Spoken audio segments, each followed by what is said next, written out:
등목배 62회차 현미경 분석 2부 첫 번째 경기는 8번 경기로 들어온 알메리아와 헤타페의 경기입니다. 저는 알메리아의 단통 승리로 가보도록 하겠습니다. 폴더스에 여유가 있으신 분들은 승패로 갈라보실 것을 추천드리도록 하겠습니다. 아직 현미경 분석 1부를 보지 않으신 분들은 화면 위로 올라가는 링크를 클릭을 하시면 1부 먼저 시청을 하실 수 있습니다. 시간 관계상 통계적인 부분은 화면을 멈추셔서 확인을 해 주시기 바랍니다.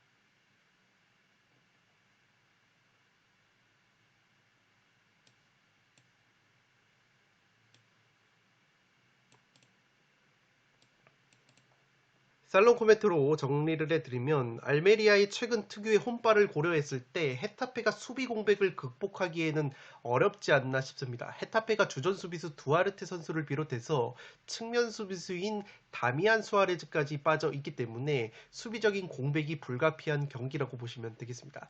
양팀 모두 세트피스 공격력이 강한 팀이라서 세트피스에서 득점을 만들어낼 가능성이 높은데 헤타페 같은 경우에는 에네스 위날이라는 공격수가 오른발 프리킥 한 방이 상당히 날카로운데 알메리아가 위험지역에서 파울 자체가 별로 많은 팀이 아니기 때문에 에네스 위날 선수의 장점인 오른발 직접 프리킥 장점을 살릴 수 있는 기회가 자주 올 수 있을지 의문이라고 보시면 되겠습니다. 최근에 알메리아가 홈에서 3연승을 거두고 있는데 그 3경기에서 경기당 3골씩을 넣으면서 완승을 거두고 있기 때문에 확실히 홈발을 받고 있는 알메리아라고 보시면 되겠습니다. 특히나 알메리아가 최근에 브라질 리그 출신의 영입자원들이 서서히 활약을 해주면서 초반보다 팀이 역동성이 살아나고 있고 특히나 에이스 공격수 우마르 사디크가 소시에다드로 떠나면서 최전방 공격 쪽에서 이 공백이 있었는데 이 대체 자원인 투레 선수 역시 최근에 라리가에서 적응을 하는 모습을 보여주면서 조금씩 골을 뽑아내고 있기 때문에 알메리아가 특유의 홈발이 나와준다면 승리를 가져갈 만한 매치라고 생각을 하고 있습니다. 8번 경기는 알메리아의 단통 승리로 가보도록 하겠습니다. 9번 경기는 세비야와 소시에다드의 경기인데 세비야의 단통 패배로 가보도록 하겠습니다. 폴더스에 여유가 있으신 분들은 무승부까지 추천을 드리도록 하겠습니다.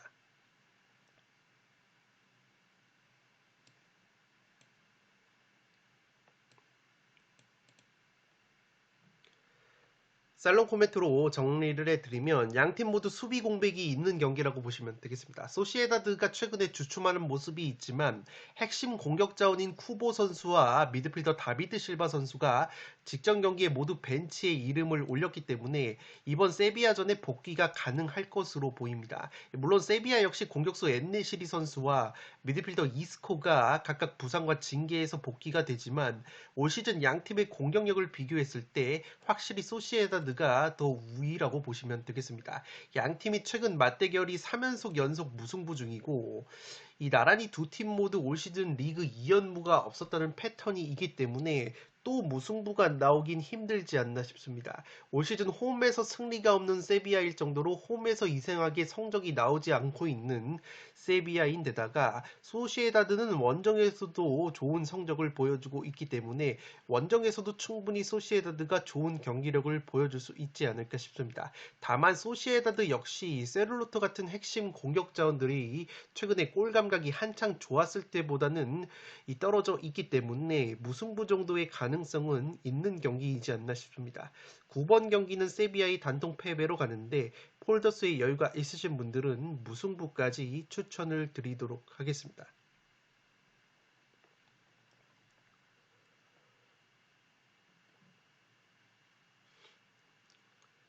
10번 경기는 에스파뇰과 비아레알의 경기인데 단통 무승부로 가보도록 하겠습니다.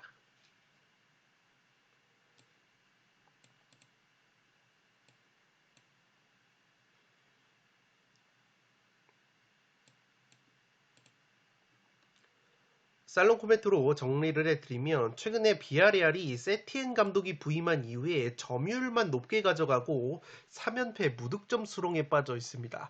과거에 세티엔 감독이 베티스와 바르셀로나 시절에도 패스와 점유 축구를 구사를 했는데 굉장히 실속 없는 점유율 축구만 이어지고 있는 것이 최근에 비아레알에서의 모습이라고 보시면 되겠습니다. 실제 최근에 비아레알이 2경기 연속 70%가 넘는 점유율을 기록을 했지만 한 골도 넣지 못하고 2연패 수렁에 빠져 있기 때문에 굉장히 실속이 없는 점유 축구만 반복을 하고 있다고 보시면 되겠습니다. 오히려 골 결정력 측면에서 에스파뇰이 최전방의 호셀루, 중원의 다르데 같은 자원들이 한 방이 있기 때문에 골 결정력 측면에서는 근소하게 에스파뇰이 우위를 보이지 않을까 싶습니다. 다만 올 시즌 에스파뇰이 홈에서 성적이 떨어지고 주전 수비수 카브레라 선수가 아틀레티코전에서 퇴장을 당했기 때문에 에스파뇰도 수비적인 전력 누수가 있다고 보시면 되겠습니다. 반면에 비아레알은 그래도 주포 공격수 제라르 모레노가 직전 경기 벤치에 이름을 올렸기 때문에 이번 경기 만약에 제라르 모레노가 복귀가 된다면 원정에서 쉽게 패할 것 같지 않은 경기라고 보시면 되겠습니다. 10번 경기는 단통 무승부로 가보도록 하겠습니다.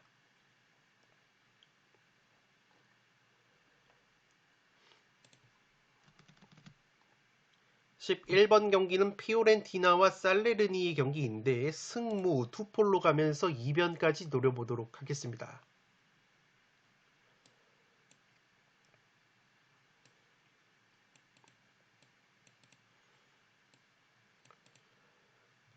살롱 코멘트로 정리를 해드리면 피오렌티나가 올 시즌 홈에서 실점이 오히려 증가하는 부분이 있습니다. 피오렌티나가 수치상으로는 세리에 A에서 가장 빡센 전방 압박을 펼치는 팀이긴 해도 압박에 의한 득점이 0골, 그리고 압박에 의한 위험지역 볼 탈취 역시 압박의 강도에 비해서는 상당히 아쉬운 면이 있기 때문에 압박의 효율성을 따지고 봤을 때는 그렇게까지 뛰어나지가 않다고 보시면 되겠습니다. 이 살레르니가 공격 쪽에는 피용택이나 디아, 칸드레베 같은 퀄리티가 있는 자원들이 굉장히 많기 때문에 피오렌티나가 무리해서 홈에서 압박을 가할 경우에는 살레르니의 퀄리티 있는 역습에 실점을 하는 그림도 그려지지 않나 싶습니다. 다만 제가 무승부로 한정을 짓는 이유는 이 살레르니가 피오렌티나보다 올 시즌 득점이 5골이나 많지만 원정에서는 득점력이 2배나 감소가 되는 부분이 있습니다. 또한 최근에 피오렌티나가 4연승의 상승세를 타고 있기 때문에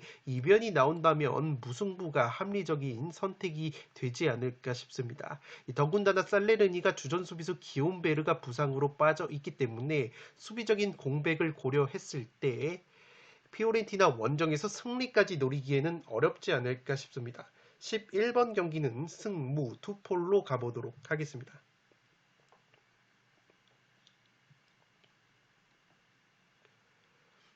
12번 경기는 인테르와 볼로냐의 경기인데 인테르의 단통 승리로 가보도록 하겠습니다. 독식 픽으로는 볼로냐의 승리까지 추천을 드리도록 하겠습니다.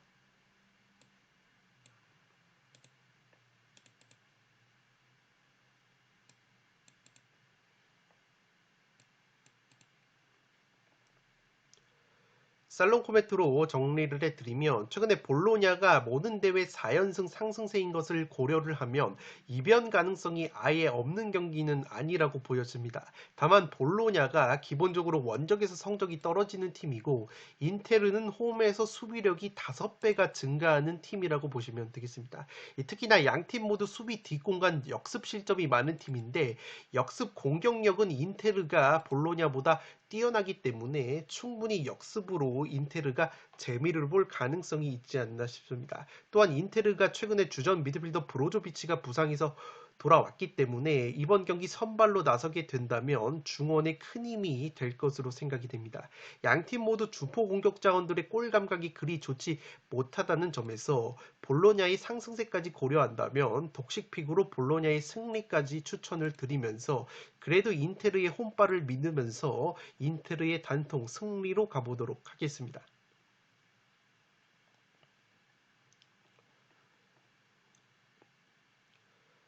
13번 경기는 토리노와 삼프도리아의 경기인데 토리노의 단통 승리로 가보도록 하겠습니다. 폴더스의 여유가 있으신 분들은 무승부까지 추천을 드리도록 하겠습니다.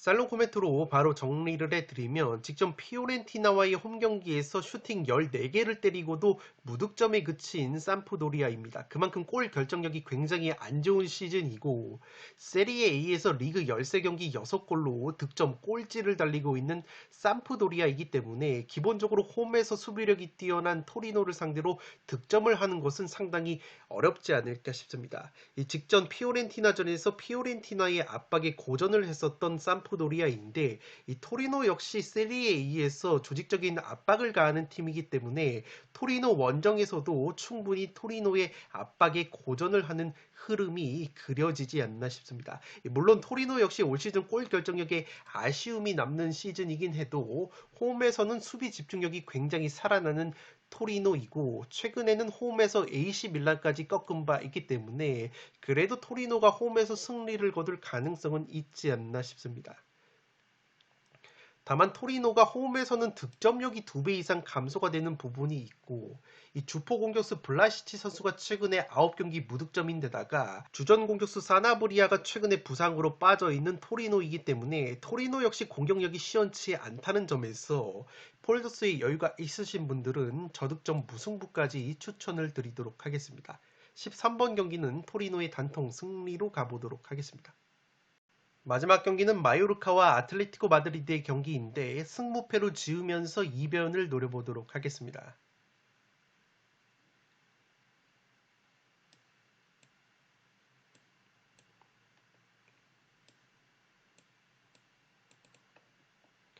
살롱 코멘트로 정리를 해드리면 지난 시즌 마요르카에게 2패를 당했던 아틀레티코이기 때문에 최근의 분위기까지 고려한다면 이변 가능성이 충분한 경기라고 보시면 되겠습니다. 현재 마요르카를 이끌고 있는 감독이 아기레라는 영감님인데 이 아기레 감독님이 부임한 이후에도 마요르카가 아틀레티코를 상대로 1대0 승리를 거둔 바 있기 때문에 충분히 마요르카가 상승세를 이어갈 수 있지 않을까 싶습니다. 이 설상가상으로 아틀레티코가 최근에 공격 자원들 중에서 골 감각이 가장 좋았던 선수가 바로 주앙 펠릭스라는 선수인데 이 선수가 직전 에스파뇰전에서도 득점을 가동을 했지만 경고 누적으로 이번 마요르카전에 결장이 된다고 합니다. 따라서 공격 쪽에서도 전력 누수가 있는 아틀레티코이기 때문에 마요르카가 최근에 3백 수비가 나쁘지 않다는 점에서 득점을 하는데 상당히 어려움을 겪을 수 있는 매치라고 보시면 되겠습니다. 그에 반해서 마요르카의 공격수 무리키 선수는 최근에 순도 높은 골 결정력을 보여주고 있기 때문에 오히려 무리키 선수의 뚝배기 헤딩을 활용한 고공 공격이 빛을 발할 수 있는 마요르카라고 보시면 되겠습니다. 아틀레티코가 제 아무리 올 시즌 원정에서 성적이 좋다고 하더라도 주앙 펠릭스라는 공격자의 결장과 수비수 히메네즈의 결장, 최근에 마요르카의 상승세를 고려했을 때 덜미가 잡힐 수 있는 요인이 충분한 매치라고 보여집니다. 14번 경기는 승무패로 지으면서 이변을 노려보도록 하겠습니다. 네, 이것으로 승무패 62회차 현미경 분석 2부까지 모두 마치도록 하겠습니다.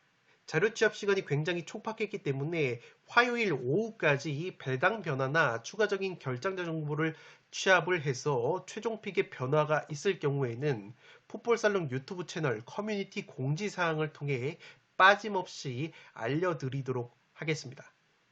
영상이 도움이 되신 분들은 좋아요와 구독 버튼을 눌러주시면 풋볼살롱 채널에 크나큰 힘이 됩니다. 구독 버튼 옆에 종 모양의 알림 설정을 해주시면 그 누구보다 빠르게 양질의 축구 승무패 프로토 관련 분석 컨텐츠를 만나보실 수 있습니다. 지금까지 풋볼살롱이었습니다. 감사합니다.